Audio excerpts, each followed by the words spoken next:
안녕하세요. 오늘은 소그룹 공과 제45과 풀꽃 같은 제자 다데오 유다에 대해서 함께 나누어 보도록 하겠습니다. 오늘 함께 나누실 하나님의 말씀은 요한복음 14장 22절에서 24절까지의 말씀입니다. 22절만 한번 읽어보도록 하겠습니다. 가룟인 아닌 유다가 이르되 주여 어찌하여 자기를 우리에게는 나타내시고 세상에는 아니하려 하시나이까. 아멘. 네, 그래서 오늘은 예수님의 제자 중에 가룟 유다 말고 다데오 유다라는 사람에 대해서 함께 나눠보려고 합니다. 우리에게는 좀 생소한 이름이지만 오늘 본문을 읽어보시면서 한번 살펴보도록 하겠습니다.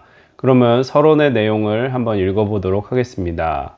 우리는 내가 이렇게 애를 쓰고 살아가는데 누가 알아줄까라는 자격지심이 들 때가 있습니다. 이와 같은 마음으로 낙심하고 있는 분이 있다면 오늘의 주인공인 가룟인이 아닌 유다를 세심히 볼 필요가 있습니다. 얼마나 이 제자에 대해 소개할 것이 없으면 예수님을 배신하였던 가룟 유다와 구별하기 위해 가룟인 아닌 유다라고 표현하고 있겠습니까?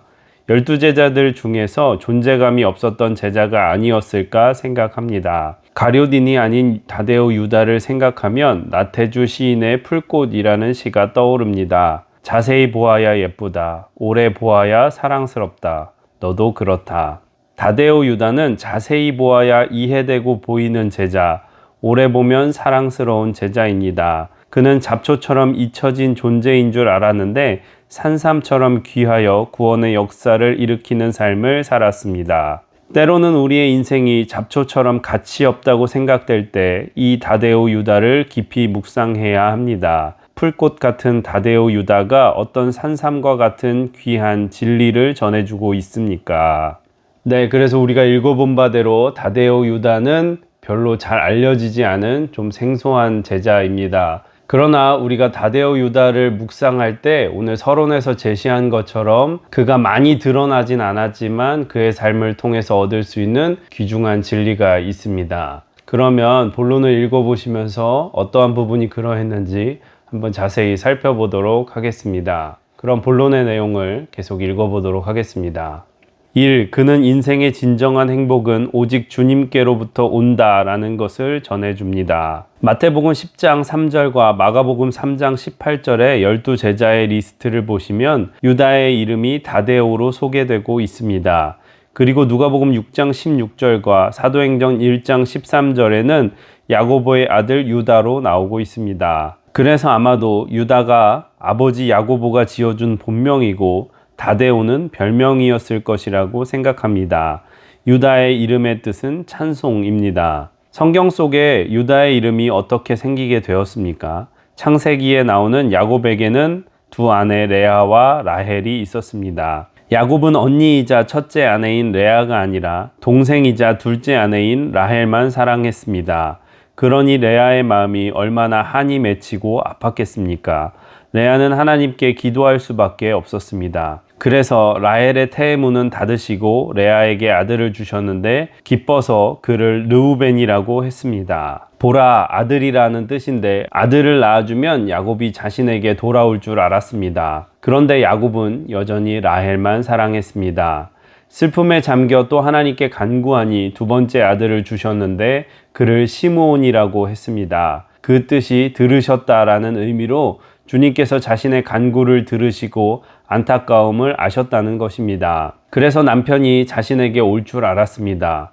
그런데도 남편의 마음은 여전히 라헬에게 있었습니다. 더욱 외로워지고 슬퍼져 하나님께 호소했을 때 다시 세 번째 아들을 하나님께서 주셨는데 그 이름을 연합하였다라는 의미인 레위로 불렀습니다. 세 번이 완전수임으로 남편이 자신에게 와서 연합해 줄 줄 알았습니다. 그런데도 야곱의 마음은 여전히 라헬의 것이었습니다. 그 마음이 어떠하였겠습니까? 그때 하나님께서 레아에게 네 번째 아들을 주셨는데 그 이름을 유다, 곧 찬송이라고 지었습니다. 왜 이 모든 아픔을 겪고 레아는 네 번째 아들을 유다, 찬송으로 지었겠습니까? 그것은 내 인생의 진정한 행복과 기쁨은 남편 야곱에게서 오는 것이 아니라 주님으로부터 오는 것임을 깨달았기 때문입니다. 남편도 아무도 돌아보지 않는 자신을 하나님께서 돌보아 주신 것을 찬양했습니다. 레아는 남편의 사랑만을 갈구하다가 나중에 유다, 진정한 행복과 기쁨의 대상이신 주님을 찬양하게 되었을 때 복 있는 인생이 되었습니다. A.B. 브루스라는 성경학자가 12제자 훈련이라는 책 속에서 초대교회에 보면 유다라는 이름을 가진 가룟 유다가 예수님을 향해 불평하고 있었을 때, 또 다른 유다라는 이름을 가진 다데오 유다는 주님을 찬양하고 있었다라고 설명했습니다. 다데오는 풀꽃과 같이 잘 보이지 않지만 자신의 자리에서 하나님을 찬양하며 그의 찬양을 통해 인생의 진정한 행복은 주님으로부터 오는 것임을 가르쳐주고 있습니다. 네, 그래서 오늘 살펴본 다데오 유다는 그 이름에 찬송이라는 뜻을 가지고 있습니다. 우리가 성경에 다데오 유다의 행적이 많이 나오진 않지만 그는 예수님을 따랐던 모든 기간과 또 예수님의 제자가 된 이후로 마지막까지 예수님을 배신하지 않고 끝까지 주님을 따랐던 인물입니다. 또 그가 많이 드러나진 않았지만 자신의 삶에서 묵묵히 주님을 섬기고 찬양했던 그런 사람임을 우리가 알 수 있습니다. 우리의 삶도 사람들 앞에 많이 드러나고 남들이 알아주지 않는다 할지라도 우리의 삶의 방향과 우리의 삶의 태도가 늘 주님을 찬양하는 삶의 모습이 되어야 될 줄로 믿습니다. 그러면 계속해서 두 번째 문단도 읽어보도록 하겠습니다. 그는 주님의 은혜의 마음으로 위로의 길을 걸어야 함을 전해줍니다. 처음으로 성경을 라틴어로 번역했던 초대교회의 제롬은 유다를 트리노니무스라 부르며 그가 세 가지 이름을 가졌다고 하였습니다. 사복음서와 사도행전의 12제자 리스트를 보게 되면 마태복음에서는 유다를 레베오라고 불렀습니다. 그리고 마가는 다데오라고 불렀고 사도행전과 누가복음은 유다로 불렀습니다. 그런데 유다라는 본명이 아닌 레베오와 다데오는 깊은 곳인 가슴이라는 말에서 유래된 말입니다. 그래서 설교가 레슬리 플리는 레베오와 다데오의 뜻을 사랑받는 마음, 따뜻한 마음이라고 하였습니다. 이 다데오 유다의 별명을 오래 생각해 보면 다데오 유다는 겉으로 드러나지는 않지만 공동체 안에서 결속하게 하는 사명을 감당하는 섬김의 사람이었던 것으로 추정할 수 있습니다. 예수님의 12명의 제자들을 깊이 생각해 보세요. 그곳에는 다혈질이고 거친 베드로가 있었습니다. 제자들이 베드로로 인하여 얼마나 힘들었겠습니까? 그리고 그 안에는 매사가 자기들이 주님의 좌우편인 높은 자리에 앉기를 원하는 야고보와 요한이 있었습니다. 또 빌립과 같이 철저히 계산적이고 치밀한 사람이 있었습니다. 거기에 매사에 의심하고 비관적인 도마가 있었습니다. 더욱 무서운 것은 칼을 품고 다니는 열심당원이 있어 마음에 안 맞으면 칼을 꺼내 들고 언제 달려들지 모를 일이었습니다. 거기에다가 돈으로 모든 것을 계산하는 속 모를 가롯 유다가 있었습니다. 무슨 연합이 가능합니까? 물론 예수님의 뛰어난 리더십으로 이들이 하나가 되었겠지만 그 중에 이 다데오 유다, 따뜻한 마음을 가진 유다가 있어 모든 사람을 격려하고 위로하며 하나가 되게 하지 않았겠습니까? 다데오 유다를 통해 모래알과 같았던 제자들이 하나가 되게 하였습니다. 우리 가정을, 우리 교회를 지키게 하는 것이 무엇입니까? 어떤 가정은 가만히 들여다보면 박살나고 깨어질 것 같은 가정이 있습니다. 그런데 다데오 유다와 같이 보이지 않는 풀꽃과 같이 묵묵히 그 자리를 지키며 위로하며 가정과 교회가 하나가 되게 하는 사람이 있습니다. 정말 교회와 가정을 세우는 숨은 주역은 묵묵히 나를 세워주신 그 자리를 지키며 주님의 따뜻한 말과 위로로 사람을 살펴주고 세워주는 사람들입니다. 다데오 유다는 주님 위로의 마음으로 걸어가는 인생이 가장 가치 있음을 보여줍니다. 네, 그래서 우리가 읽어본 것처럼 다데오 유다는 겉으로 많이 드러나진 않았지만 제자들을 하나 되게 하고 연합하는 사명을 감당했을 것으로 생각하고 있습니다. 어떤 공동체든지 처음부터 하나가 되고 결속이 잘 될 수는 없습니다. 그러나 누구든지 섬김의 마음으로 하나가 되게 하는 사명을 감당하는 사람이 있다면 그 공동체는 건강한 공동체이고 또 주님 안에서 하나가 될 수 있는 공동체라고 생각합니다. 많이 드러나지는 않지만 묵묵히 사람들의 마음을 살피고 하나 될 수 있도록 돕는 그러한 사명을 감당할 수 있는 저와 여러분이 될 수 있기를 주님의 이름으로 부탁을 드립니다. 그러면 계속해서 세 번째 문단도 읽어보겠습니다. 3. 그는 나 자신을 넘어가는 신앙이어야 함을 전해줍니다.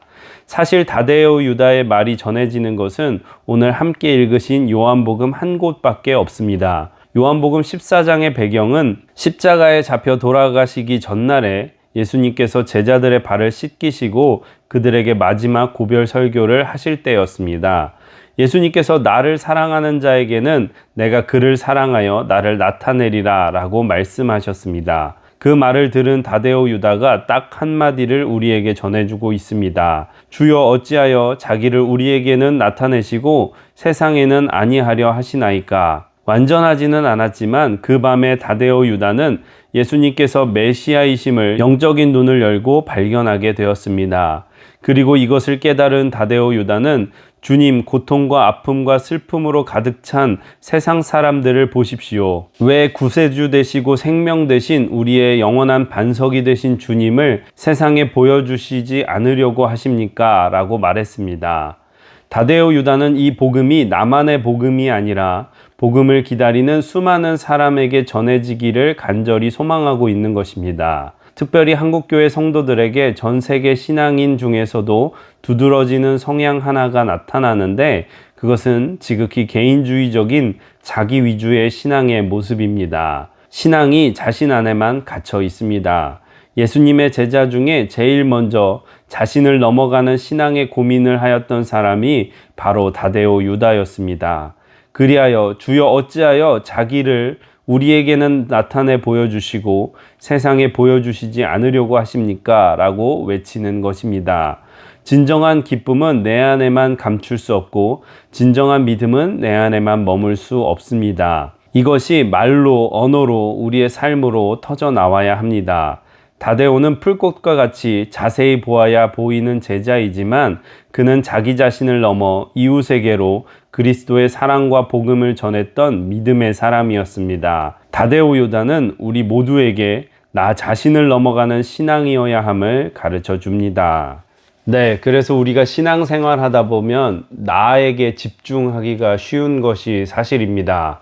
내가 은혜 받아야 되고 내가 기뻐야 되고 내가 감사해야 되고 내 안에 구원의 확신이 넘쳐야 하는 것이 우리 신앙생활의 모습이지 않은가 생각해 봅니다. 그런데 우리의 신앙이 성숙해지고 주님의 마음을 깊이 알수록 우리의 신앙은 나 자신을 뛰어넘어 다른 사람에게로 전해져야 함을 깨닫게 됩니다. 다데오 유다는 그러한 고민이 분명했던 제자였던 것을 우리가 알 수 있습니다. 우리도 나 자신의 신앙생활도 중요하지만 우리에게는 그와 동시에 복음을 전해야 하는 사명이 있음을 항상 기억하시고 이 사명이 때때로 부담스럽고 어려우시더라도 이 사명을 잘 감당할 수 있는 저와 여러분이 되시기를 주님의 이름으로 부탁을 드립니다. 네, 이렇게 해서 소그룹 공과 제45과 성경의 인물 다데오 유다에 대해서 함께 나누어 보았고요. 나눔과 삶의 적용을 천천히 읽어보시기를 바랍니다.